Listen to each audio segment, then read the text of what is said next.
Worst game of all time has a nice ring to it, doesn't it? It's easy enough to say that whatever crappy game you're currently playing is the worst game of all time, and if nothing more, throwing that into the title of a review can work as awesome clickbait, getting droves of people flocking to your content to hear their opinion validated. Last year in 2016, people said Homefront the Revolution was the worst game ever made, and back in 2013, people said the same thing about US Colonial Marines. Some Mexican guy even gave it a 4 out of 10, pretty much solidifying its crappiness.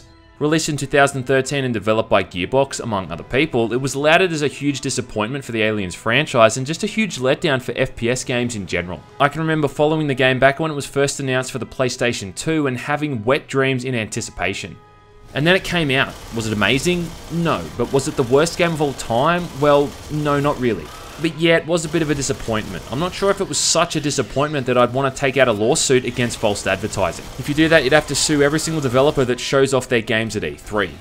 But yeah, as a fan of the Aliens film, the end result kinda hurt. Anyway, Sonny Jims, you heard the man and you know the drill. Assholes and elbows. So let's take a look at it and see just how bad it really is. Claiming to be a true sequel to the Aliens film, which leads you already to know the whole thing's going to be horse shit, the game takes place after the events of the film. Playing as a guy named Corporal Winter, you're part of a 2nd Battalion of Colonial Marines heading to the planet of LV-426 to board the Sulaco and investigate the distress signals sent out by Hicks. Right off the bat, you can see how much the game tries to emulate the film, with lots of military jargon between the mostly unnamed Marines through to the art style and soundtrack, which sounds like a pretty good ripoff of James Horner's score from the movie. Mostly though, they just try to capture that feeling of playing as a Marine in the Corps. Every meal's a banquet, every paycheck a fortune, every formation a parade. Anyway, somehow the Sulaco has been infested with Xenos, and as you'd expect, everyone's either killed or scattered, and an attack shortly after that by Weyland-Yutani mercenaries doesn't help much either. Teaming up with a Marine named O'Neill, and soon after that a Marine named Bella, who happens to have a chest burster bun in the oven, you eventually crash land on LV-426 and are tasked with completing generic objectives and also trying to save Bella.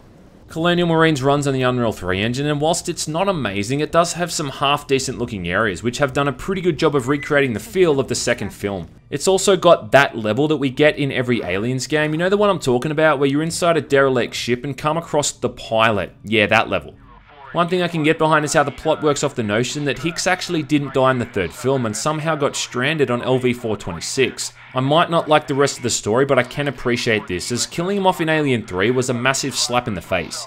The biggest problem here is that the story's just not very well written. A lot of the dialogue's really cheesy, there's blatant insubordination from some of the main characters, which is just cliche as all hell, and overall the whole thing just feels like fanfiction more so than the true sequel it desperately wants to be. Those moments when the game takes you to locations or borrows from imagery or content from the films is when Colonial Marines truly shines.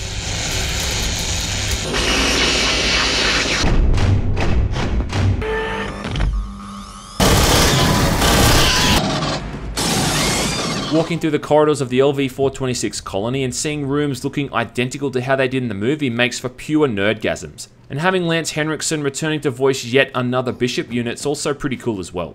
You'll set up auto turrets to fight off waves of Xenos, you'll walk through eerily lit environments to the soundtrack of a beeping motion tracker, and you'll see countless Easter eggs that allude to things from the films that fans are going to love seeing.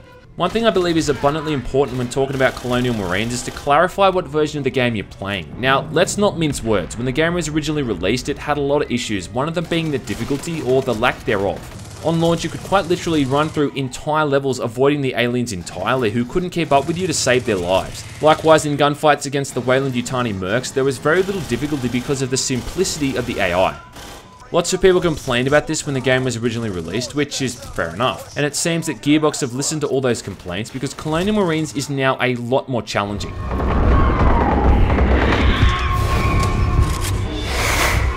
Aliens can now chase you down and overwhelm you quite easily if you try to run from them, and gunfights against the mercenaries are a lot trickier as well. You may even die multiple times.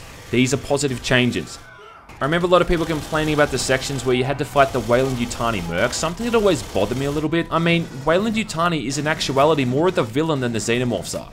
I mean, think about it, the Xenomorphs aren't malicious, they aren't evil, they're simply doing what they're programmed to do, which is to protect their queen and ensure the survival of their species. They're no more evil than ants or bees are for going out and killing other insects.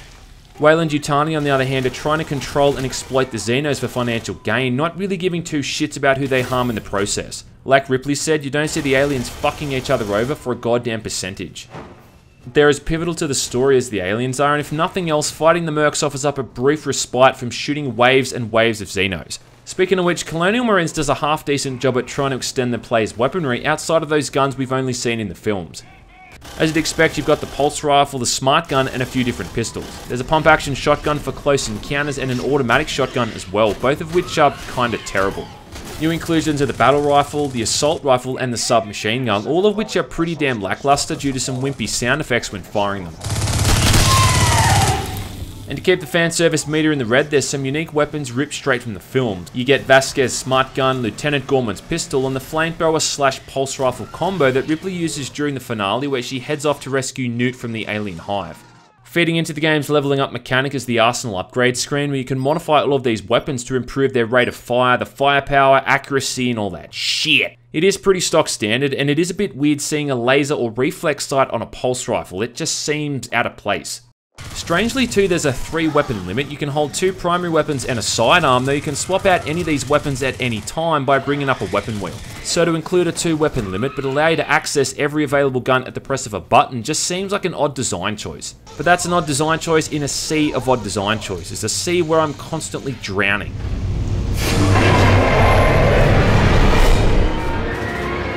Anyway, despite having so many guns, I think most players would stick with the old chestnut, the pulse rifle, and why not? I mean, it's one of the most iconic weapons in science fiction, along with the lightsaber and the Star Trek phaser, and it would be prudent to use it when you're playing as a Colonial Marine. And yet, sadly, like AVP 2010, they've kinda ruined it, and it's a shadow of what it really should be. It's pathetic. Look, I don't often put that much attention towards criticizing ballistics in video games because I'm often busy doing things that actually matter, but the way they've treated the pulse rifle in this game is sacrilege. If you're not familiar with the pulse rifle, what it is basically a weapon that fires 24mm armor-piercing, explosive-tipped rounds. Now, I guess if you really want to dumb it down, it's like a miniaturized, rapid-firing rocket launcher. In the second film, you recall that iconic scene where the Marines aren't even allowed to fire them near a reactor because they could potentially cause a thermonuclear explosion, right? I mean, that's the kind of firepower we're dealing with here. You get me? So then tell me, for the love of God, why does it take so long to kill a single Xeno in Colonial Marines? For a game that takes itself so seriously and religiously devotes itself to fan service to do such a disservice to one of the coolest weapons of all time, well, it just pisses me off. It pisses me off! If you want to see a game, or games I should say, doing this weapon justice, then go play AVP 1 and 2 and see how destructive and badass a pulse rifle should really be. Even a lot of the other guns though just aren't all that much fun to use. You'd think a point blank range blast from a shotgun would do a Xeno in, right? Well, no, sometimes it takes 2 or even 3.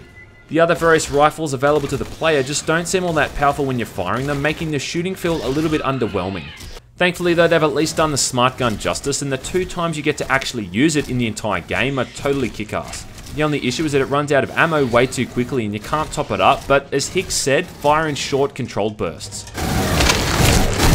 Another strange part of the game is the new xenomorph types they've added in. Now I can see what they were trying to do here to break up the tedium of killing the same looking enemies over and over. So you've got your basic drone, which is the sort of cannon fodder type enemy, and the queen, which is par for the course. But then you've got a new enemy type that spits acid, you've got another one that's blind and attracted to sound, exploding when you make too much noise, and a couple of larger, tougher armored variants similar to the Praetorians from the AVP games. Now we know from the films and comics that the alien takes on some of the characteristics of whatever creature the facehugger uses as a host. My question here is this: what sort of creature is the facehugger latching onto that allows it to spit acid, or to make it blind and have the ability to blow itself up? I guess my point is that these xenomorph variants are fine within the context of a video game, but if you break the whole thing down considering the conception of the Xenos, it doesn't make all that much sense. I've seen people defending this by saying it was a byproduct of the processing plant exploding in the second film, causing a mutation or something, but look, I think that's just clutching at straws. Another issue is that throughout most of the campaign, you're accompanied by 2 other Marines, O'Neill and Bella, and yet these 2 may as well not even be there because they're about as useful as a hat full of dog shit. It's pathetic. Despite O'Neill wielding a smart gun for like 90% of the game, he can barely kill a single enemy with the damn thing, and Bella is even more useless. I get that they had to lower the amount of damage that these guys could do for balancing, but come on, watching O'Neill unload into a Xeno at close range with the smart gun for like 5 seconds and still not be able to kill it is just stupid. Outside of the mediocrity of the whole thing is just countless bugs and glitches, even despite how much they patched the hell out of it. You know, you'll see physics spaz out, you'll see characters clipping through solid objects, and even since 2013, I've had this error with my game where even after I quit, it'll often just start up again, forcing me to close down Steam through the task manager. Probably most annoyingly is how the music's going to randomly stop, and the only way to have it playing again is to restart from the last checkpoint. Does all of this sound like it makes it the worst game of all time though? Well, I probably had more errors in Fallout 4 alone than I ever did in Aliens Colonial Marines, yet for some reason in Fallout 4 it got overlooked. I guess people were too busy giving the game 8s and 9s out of 10. I think Colonial Marines was a classic example of a hive mind at the time, no pun intended, where it was just easier to get on the hate bandwagon and say how horrible the whole thing was than actually give it credit where credit was due. I mean, it's just a game about going around shooting aliens, and it does that well enough for the most part. I've always been kind of annoyed at people who talk about the Aliens film like it's fucking Citizen Kane or something. It's a movie about a bunch of people stuck in a tin can that have to fight a bunch of space bugs. Don't get me wrong, the film was a masterpiece, but all the games and spin-offs that have come out as a result of it have always been held to this impossibly high standard. It's pathetic. In terms of games based off the franchise, we've really been kind of spoilt in that regard, considering the vast majority of them have actually been pretty damn good.